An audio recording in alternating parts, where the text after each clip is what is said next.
Let's go on to our next speaker. Our next speaker is at 40 years old. He was appointed the Solicitor General of the Philippines.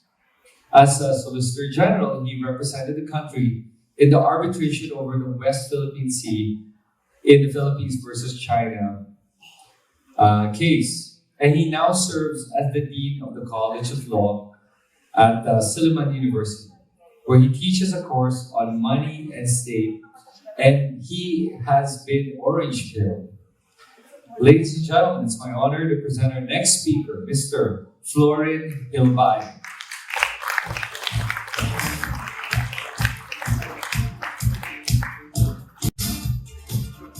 Hello, Florin. All right, your stage is yours. Hello, morning. Can you hear me? Okay.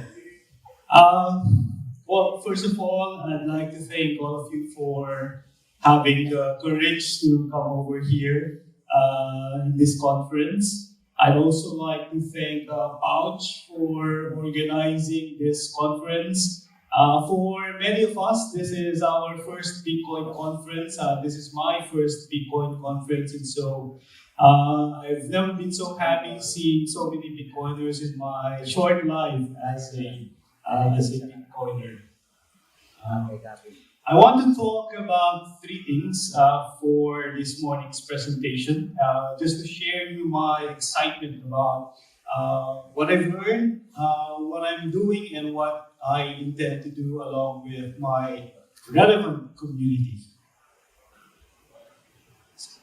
Okay, three things. Number one, I'd like to speak about the big picture. I think we're still at a stage where we're grappling with our understanding of what this thing is all about.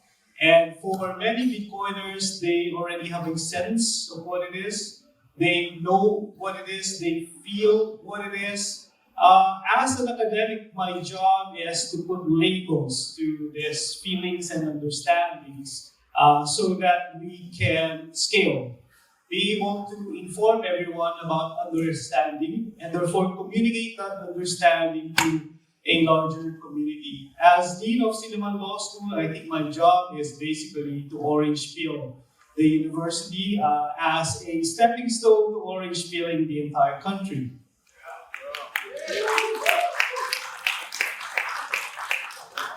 Okay, I'd also like to talk about the product of this 2-year craziness and research about Bitcoin. I recently published a book on Bitcoin. I think it's a good introduction for no coiners. It's also a good introduction to those who are new coiners. And I'd like to think that it's going to present a lot of surprises for the OGs. I'm also doing a project as Dean of Silliman Law School. I think that, I'd like to thank a lot Satoshi for creating the protocol, the developers and the early community for developing the Bitcoin monetary network. The other difficult project and the other interesting project really is building the social network of users, of people who understand Bitcoin and are using it. And so we're doing some interesting things in Silliman and I'd like to talk about it. Okay, so the grand vista. What is the big picture about Bitcoin? What is it that we're talking about whenever we speak about this exciting thing called the Bitcoin monetary network? As an academic teaching at the university, a state university, I always sought those subjects that provided an opportunity to explain the big stuff. So for about 20 years, I taught constitutional law in UB, which I basically saw as the matrix for my jurisdiction, the Philippines. That's the basic document that explains everything. I also taught legal theory, and that explains why Bitcoin is so interesting for me. Okay. Everything is about information. If you think of it at the most fundamental level, the universe, big and small, I think can be compressed to bits and bits of information. Einstein, for example, was able to explain in the language of mathematics, E equals mc squared, the entire universe. And so we had access to a language for explaining the movements of the planets because of how he was able to arrange that set of information. Right. Here at home, or also in the universe, we can explain everything in terms of atoms and DNA. Right? For non-living things, we see everything as a collection of information arranged materially to produce things. Like, a collection of carbon produces coal, rearranged produces oil, rearranged produces diamonds. For living things, the easy way for us to understand this set of information and organize it is by looking at genes or DNA. The arrangement of information produces trees, produces fungi, produces plants and animals, produces primates and human beings. How we are arranged as information produces our material constitution.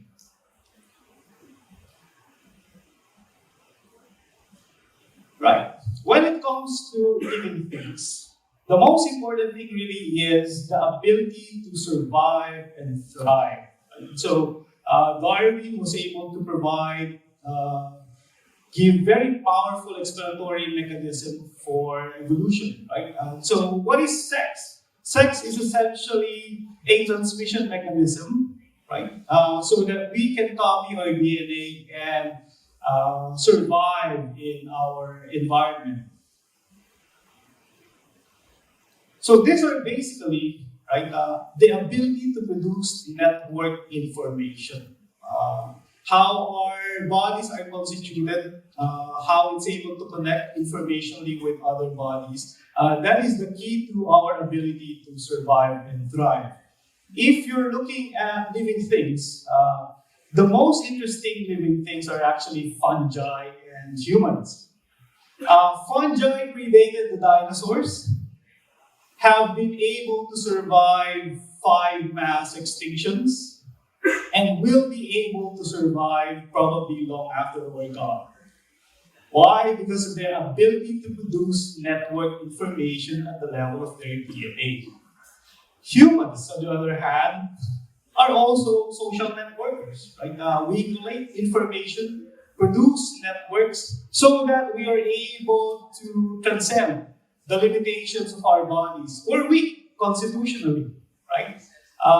Try doing a one-on-one with tigers and sharks. We're not going to survive.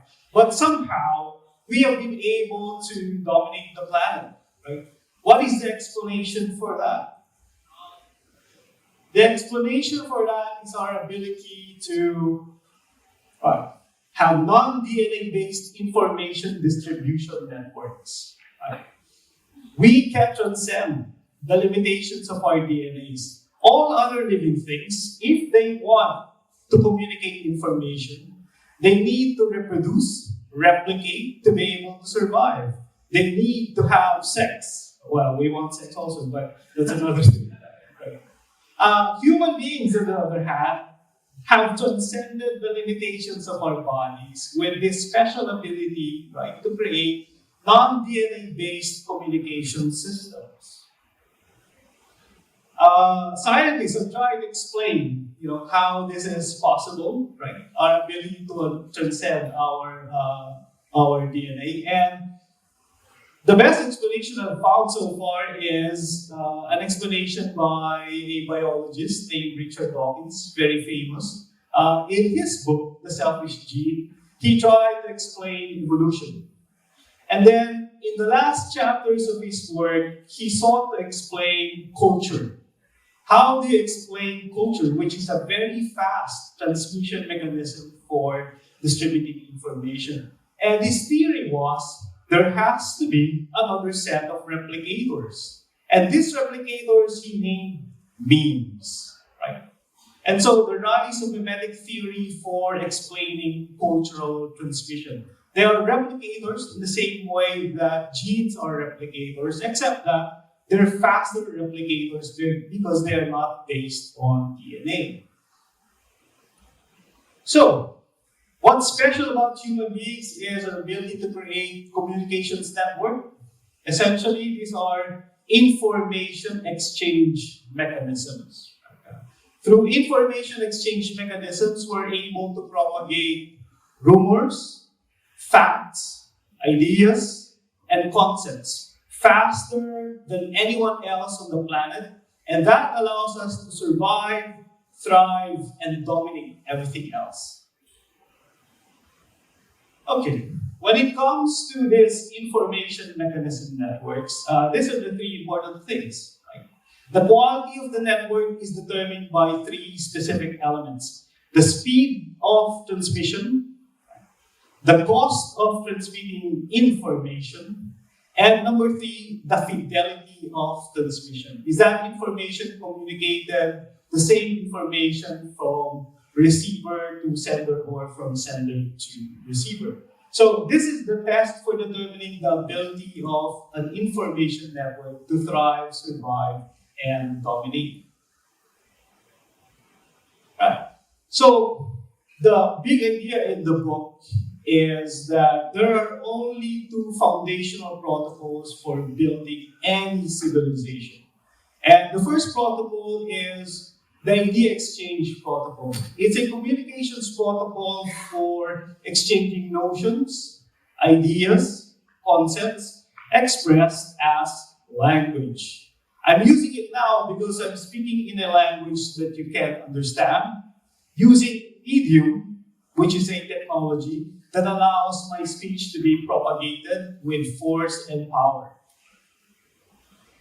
The other is the value exchange protocol, an exchange protocol for communicating value, a special type of information that we need. And this is the monetary system. And so, at bottom, if you're trying to understand any civilization, its ability to scale, thrive, and survive will depend on, number one, the existence of a communications protocol with language, and number two, the existence of a communications protocol for exchanging value. So language and monetary systems are at bottom the most important civilizational protocols that allow us to scale as human beings. Without these two protocols, we're back to our DNA, vulnerable to all the animals and the environment. Okay, there are two components to every protocol. Number one is the abstract protocol. It's in the head, ideas, notions, concepts. How do you make that kind of information understandable? You need to build language. Language is also abstract. Language is a system of rules for building information that I can communicate. This is grammar. This is syntax, words, articles, sentences, phrases. The material substrate is for language this. My mouth is a material substrate for communicating the protocol of what I'm using now, the English language. My hands, typewriters, computers. And so, as Marshall McLuhan said, the medium is the massage. Right? If you have a change in the protocol, you're going to have a revolution. If you have a change in the medium, you're going to have a transformation. Many Bitcoiners are familiar with this. These are the rhinestones of the island of Fiat. This is the token of the monetary network. This is not the monetary network. This is the medium of the monetary network. What is the monetary network? The monetary network was a social construct for credits and assets handed down by oral history by the members of the island of Fiat. And how do they trade those credits and debits through oral tradition? By having a solid medium, the rhinestones of Fiat. For language, Right? The academy, the universities have already explained language. Right? The ability to build a linguistic network is the source of our ability to understand one another. With language, you're able to build a linguistic community and therefore create the idea of a nation. Like Benedict Anderson is famous in the university because of this particular contribution. The nation is the result of a linguistic community. Any change in the medium will change that linguistic community. Any change in the protocol will change that linguistic community. So, with language, you have a medium of understanding. If yes is not yes, we cannot have contracts. The existence of shared understanding, the existence of a consensus is based on a shared understanding of language. If words and phrases, if language is changing, we cannot have understanding, and therefore the society will break down. I've written a book, and therefore I have stored my idea, right, in that particular medium. My book is my store of ideas. Right? By now, you know where I'm getting with this. Every language is also a unit of account because it's my access to culture. I understand the poetry of Rainier Maria Rilke because it's been translated from German to English. I listen to Jim Croce, right? Peter, Paul, and Mary, Metallica, Soundgarden, Pearl Jam. Why? Because I have access to a particular language which gives me access to their culture. Right? Without that, I don't know anything of that stuff. It's exactly the same thing with money. Money is a linguistic community. Once built into a network, it creates markets. Right? If you look at markets, they are simply a network for exchanging work, for exchanging energy, for exchanging money. Whether it's a local market, whether it's an international market, it's simply a linguistic community. People speaking the same language of value. So you know this already, right? Money is our medium of exchange. We don't need to trade in debts. We don't need to barter anymore if we have a token, whether it's the peso or the dollar or Bitcoin. Money is also a store of value. It's a language of past, present, and future. I was poor before. I am poorer now, right? In the future, I don't know, right? But the way I view my past, present, and future in terms of value is in terms of the medium, right? The token in which I see myself. It's also relational. I am poor in relation to you. Why? Because you have tokens of a particular monetary network that I understand. You have more tokens of that particular network that we both understand and share. Money is a unit of account. It is a culture of valuation. What do I mean by culture of valuation? If I see a very nice Jimi Hendrix guitar, right, I don't see that guitar as 100,000 surfboards. Right? I see it as $200,000 or several Bitcoins. Right? And when other people see that display, they're thinking of it in those same terms. Not as surfboards, not as 1 million cattle, not as 100,000 slabs of salt. They see it in terms of the unit of account, right? In which they understand things. And again, that's also relational. Why? Because my ability to buy a Jimi Hendrix guitar depends on my ability to outcompete everybody else who wants to buy that guitar with the same token. So, fundamentally, this is why these two protocols are so important to every civilization. This is what allows us to scale. Without language, without money, were down to our DNA. That's why these things are so important. So that's the term that I coined for both language and money, foundational protocols, right? So with stable language, you have meeting of the minds. For the lawyers here, right? If the language is stable, we understand one another, we're speaking the same language, then contracts are possible. Right? If you cannot have meeting of the minds, then the lawyers will make more money because there's going to be litigation. And so lawyers are basically rent seekers in the system, right? Extracting value out of lack of understanding. And so if you have a good contract, you have a well-written terms and conditions of the meeting of the minds of two persons or one entire nation, which is what your constitution is all about.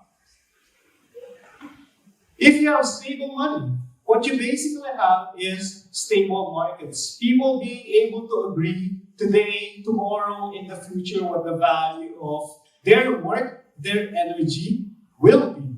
And that creates stability across time scales. Not only the face-to-face transactions involving stuff, but also future transactions and even past transactions to a large extent. So both money and language are absolutely political, right? Not in the personalistic kind of way, I'm from this one politician, we're not this kind of politician.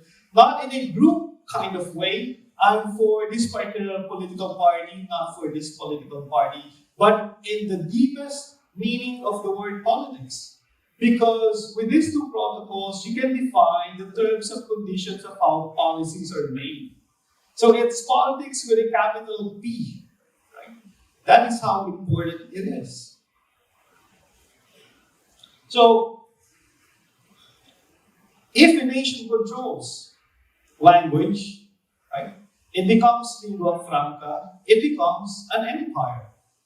Right? Why? Because as an empire, if everyone speaks your language, then everyone has access to your culture and your values. The same thing is true with money. If you are the world reserve currency, right, then everything else is valued in the terms and conditions of your system of valuation. Right? And we know that with Rome, we know that with the Florentines, we know that with UK, we know that now with the United States, and we think we know what's going to happen next. What happens when these protocols become destabilized, right? This is the really interesting stuff. What happens when they are unstable? Well, here, if the protocol is changing, if the protocol is changed and destabilized, you have a biblical story already. A confusion of tongues. It practically prevents people from reaching heaven, right? What happens when the language protocol is retained, but the medium is destabilized? Right? The Gutenberg printing press. What you have is basically the Protestant Reformation. Right? What is the result of the Protestant Reformation? Well, the decentralization of the power of the Catholic Church. Right? The decentralization of language. Before, Latin was the only language. It was the official tongue of everyone. And then you have this explosion of language. This is basically, right, a change in the medium for the protocol. We still speak the English language, Filipino, Bisaya, German. The language is stable, the protocol. But because of the medium, because it changed, the cost, transmission, the speed and fidelity of transmitting ideas was destabilized. And now we have the internet. What happens now when you have an unstable value exchange protocol? And this is what Bitcoiners are always talking about. The slow version is this, right? Rome, the empire, the civilization, over the course of several hundred years, started to debase their currency. the aureus and the denarius. And what was the result of that monetary debasement that went on for hundreds of years? The fall of Rome, from a great civilization to the Dark Ages. This is how consequential it is. The fast version is hyperinflation, right?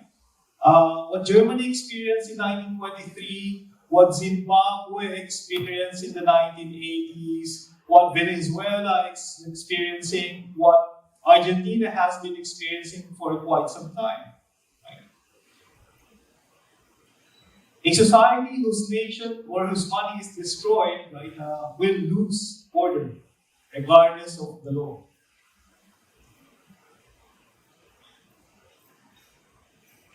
So let's go now to Fiat and let's try to test this network by the same metrics, right? The speed, cost, and fidelity. How fast can you transfer Fiat, right? Are there jurisdictional barriers?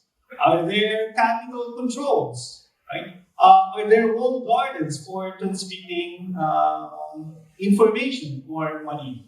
What is the speed or the cost of transmitting? Those who are familiar with the remittance industry will understand, what the problems with Fiat is.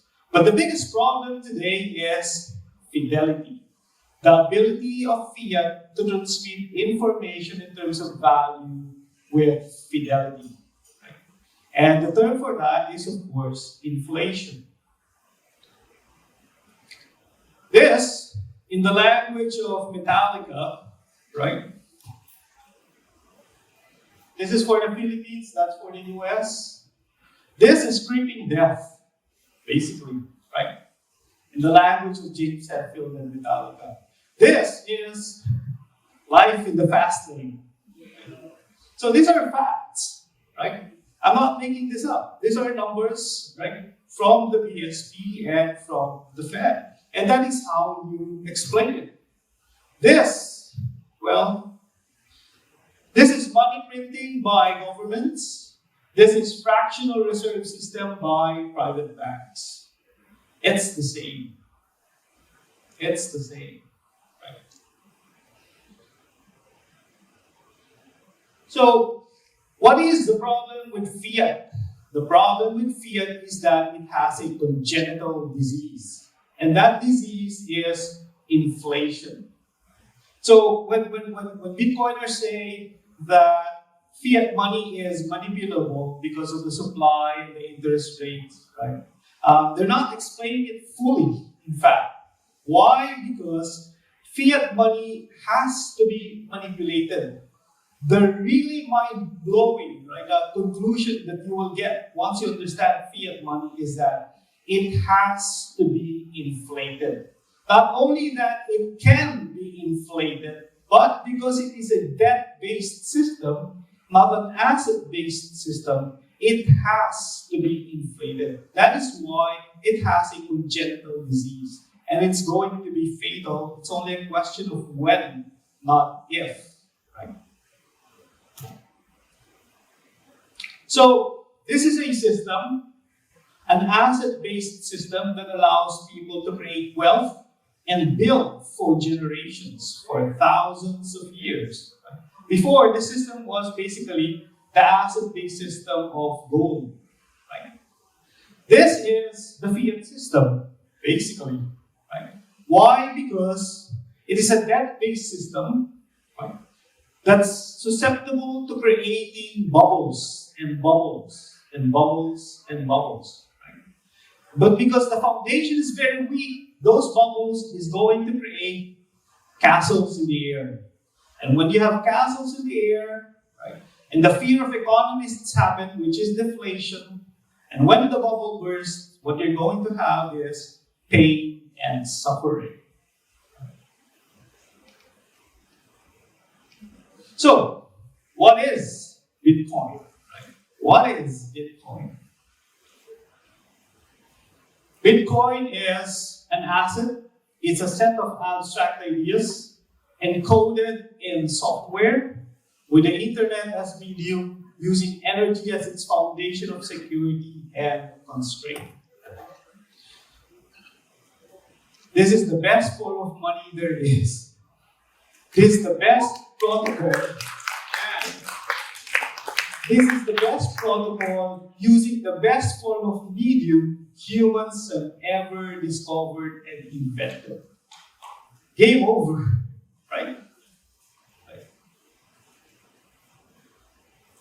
So, again, what is the big picture? The big picture is that we are at the cusp of massive civilizational transformation because both protocols are changing. The internet revolution is not yet done. It's just getting started. And see what it's done to human society already. At the same time, you have this new form of money, right? That is changing everything. It's still young, but enough people already understand its value, and its value is priceless. Why? Because you cannot overestimate. There's no price to the value of an honest and fair monetary system in the face of fiat. So you have changing foundations, right? The most important protocols, both language and money. Look, with language, what changed was simply the medium. Right? The protocol is still the same. With Bitcoin, you have a change in both the protocol and the medium. So you might want to ask, which is bigger, the internet or Bitcoin? Well, that's for another lecture, I suppose. That'll take a while. So this is what's going to happen, and trying to explain this in the language of the academe, the famous philosopher of science, Thomas Kuhn. Right? When we talk about paradigm shifts, we're actually citing from his book. Right? And this is the periods that he identified every time you have a scientific revolution that results in paradigmatic shifts. Right? Period of normality, appearance of anomaly, apprehension of crisis, responses to that crisis, a revolution, a transformation, and then a resolution. Right? So this is converted into Bitcoin culture, right? First you dismiss us, and then you laugh at us, and then you fight us, and then we win. Right? Those are the stages. So you might want to ask, has this thing happened before? Right? Do I have any parallel or analogies, right, with human society? And the answer is actually yes. Right? A medium change in language, right, as well as a change in the monetary system, and that happened right during the Middle Ages, right, with the invention of the Gutenberg type movable printer. Right. So that is your analogy to what happened with the internet. Right. So from the beautiful hands of the monks writing manuscripts, handwritten manuscripts in monasteries, you have the explosion of print technology with the printer. And so for the Protestant Reformation, the seminal event was not the lecture of Martin Luther in his church. It was the posting of printed copies of the 95 Theses in printed work. Also, during that period, they had a return to sound money, right? So Rome debases currency, sank everyone to the Dark Ages, so you have a long period of Middle Ages. What got them out of the Middle Ages and into the Renaissance? The printer and the Fiorino decorum, otherwise known as the Florin, right? So, let me end my first part by asking, what are we fighting for? Why are we here? The answer is, only everything. This is what we're fighting for. Okay, so that's my first part. I think I still have some time. Let me give you a quick overview of what I'm trying to do. My goal really is Bitcoin education. While the West is still struggling, my goal is to make as many students understand what this thing is. I know some of you, some Bitcoiners are not big fans of the university system, but here in the Philippines, in my region, in my locality, the university is really the best entry point for Bitcoin education. So I've written a book, right? This is the book. And I'll give you a quick overview of the chapter headings. The first chapter of the book is basically the 10 problems that I've identified with the Fiat system. Most people are unaware of the problem with Fiat. They have blinders, they have financial privilege in the language of Alex Gladstein. So you need to tell people what the problem is, and I identified 10 problems with Fiat. These are familiar lessons with Bitcoiners, right? The lessons from the island of Fiat. But we need to tell people what the consequences are. It cannot be just a dry narration of history. It has to be about stories that are true, stories that have consequences for human beings. Basically, the story is, if someone can print your money, then you are that person's slave. If a nation can print another nation's money, then that nation is a colony. If one country can print everybody else's currency, then that country is an empire. And all empires extract. That is the problem. Third chapter is about gold. I think gold is basically just proof of work in an analog era. So we need to understand, or students need to understand what gold is, because it's, again, a gateway to understanding what Bitcoin really is. Bitcoin is quite hard to understand because there's so many moving parts. Once you get to the conclusion, it's easy. Bitcoin is money that you use for payments and savings. But to get there, it's really quite hard for a lot of people. Right? We also need to explain the operation of the banking system. What is the fractional reserve system? I finished economics in my undergrad, and the way it was explained to me was entirely different from how I understand it now. Right? So this is private money creation, and we need to explain to students why this results in asset bubbles, right, and inflation and crashes in our economy. We also need to explain the history of the dollar. Its dominance during the First and the Second World War, right? The story of the Bretton Woods, why, following Triffitt's paradox, that kind of system was unsustainable from the beginning. Of course, what happened in 1971, this is a famous chapter for everybody who's interested with the rise of the Fiat standard. The Fiat standard, like I said, is essentially a debt-based system. And a debt-based system will stand no chance against an asset-based system like Bitcoin.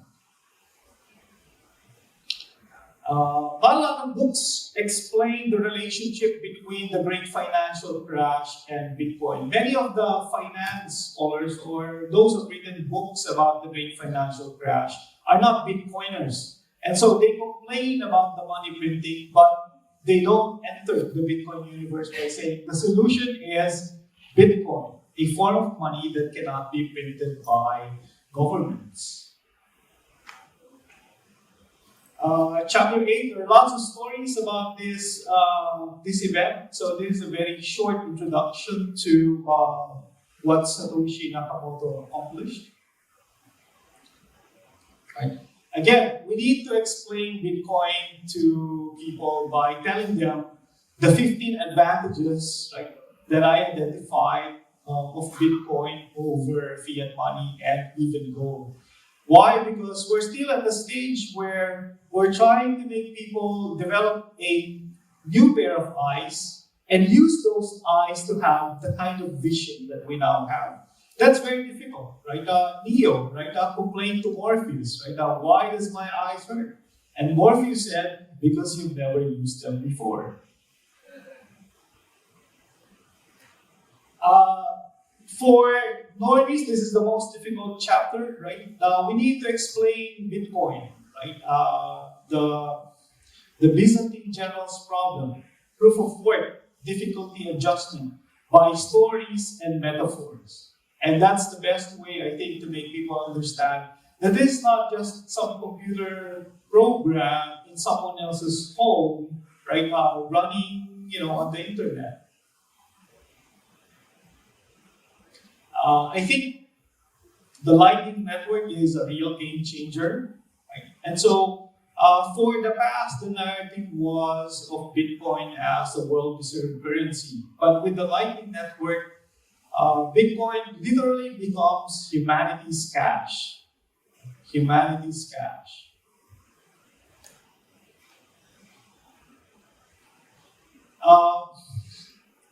I think we need to explain scarcity in the way Satoshi Nakamoto envisioned it. When a lot of Bitcoiners, and I do understand why they do this, talk about scarcity, it's basically egging people to buy Bitcoin because the fiat value of Bitcoin is going to increase.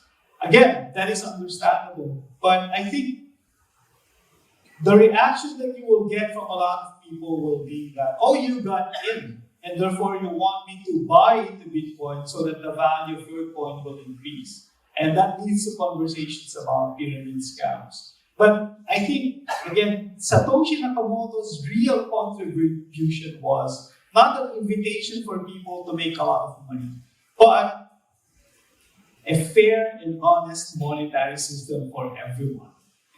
Because the externalities, the positive externalities in the language of economics of a fair and honest monetary system is for everyone. And I think we should credit Satoshi Nakamoto for that, not for making the early adopters multimillionaires in Fiat. Why? Because if Bitcoin wins, and when Bitcoin wins, Bitcoin will not have a price because everything will be priced in Bitcoin. That is the real foundational idea. I think energy should also be explained. I've meditated a lot on this relationship between Bitcoin and energy and came up with a very interesting circle. Everything is about energy. For human beings, right, who work, right? You need to exert energy to be able to produce something in the world of goods and services, and you will want to trade that with something that is of value. And the only thing that of value really is energy. Right? Energy is the universal global currency. For the 20th century, the universal currency was oil, which is basically energy. For the 21st century, it's not going to be oil, it's going to be electricity. Right? So the currency of the 21st century will be perfectly aligned with the Bitcoin monetary network. Why? Because everything will be about electricity in the 21st century. Right. This is a more or less extended articulation of the two-protocol foundation or the two-protocol theory that I talked about. And the implications, I'd say, are really quite massive. Why? Because the moment you understand, I think, the civilizational implication of these protocols of language and money, you will see that they are exactly the same. And the same arguments made by lawyers and constitutionalists when it comes to language will be the same arguments that Bitcoiners will make about money. Like what?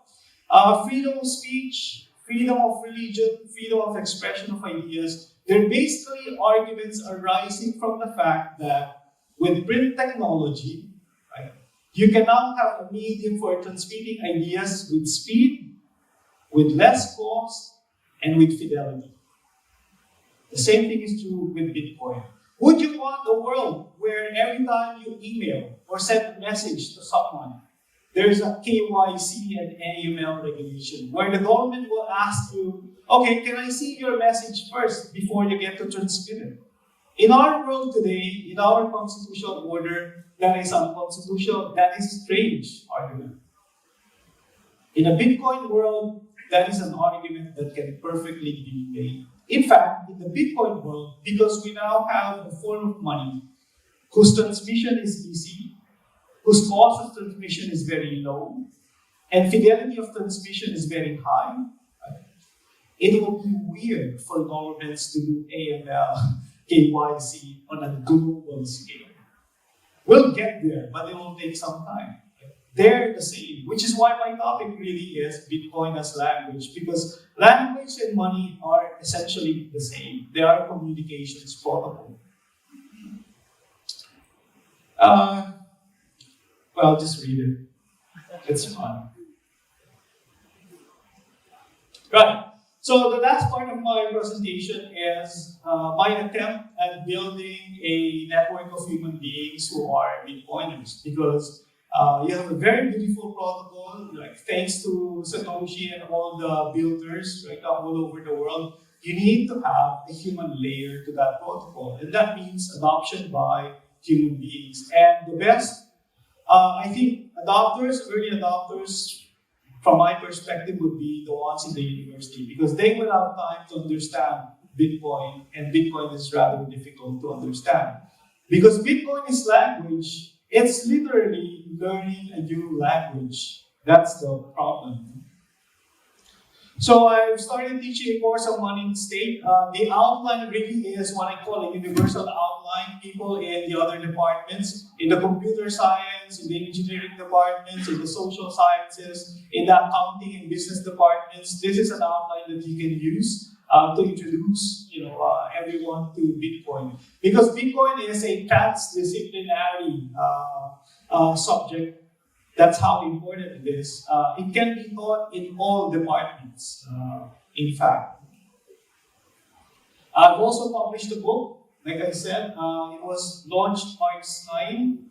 And I'm showing you this photo not to brag, but to tell you how important it is that my university is interested in Bitcoin. So the book launch was not a case of, this crazy dean of the College of Law publishing something about something we don't understand. Will let them be.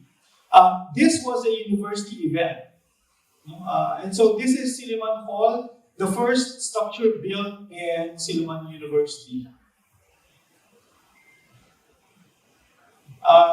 These are the highest officials of the university. The president of the university was there.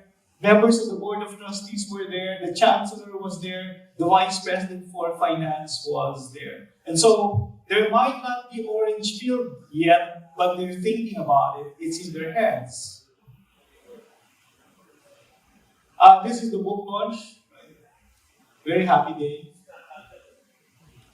Right? I've also started to lecture before university officials. Right? Because that is how it has to be done. This is basically missionary work of introducing people to a strange new idea. So I started lecturing before deans and different faculty members, right? So this is what we did. This is the CBA building, senior faculty and junior faculty. Note that this is more people than those who attended Andreas Antonopoulos' early lectures on Bitcoin. We've also started a website. Like I write on a blog, like a 1 or 2 pager, just some bits of ideas about Bitcoin to get people excited. Because you're looking for that moment when people realize, okay, this is a real thing. This is not a scam. He's not selling anything. He wants you to really understand what he's trying to see or what he has seen. For me, this is really the most interesting part. Every dean has only 3 years of term in Silliman University, and so I'm looking down the line. I'm looking for the next set of faculty members, next set of lawyers, next set of Bitcoiners who will introduce Bitcoin to the larger community. These are the people who will become successful business people in my university. This is the first meeting of the Bitcoin Society of the Philippines. Right? So that's my presentation. Thank you and good morning to everyone.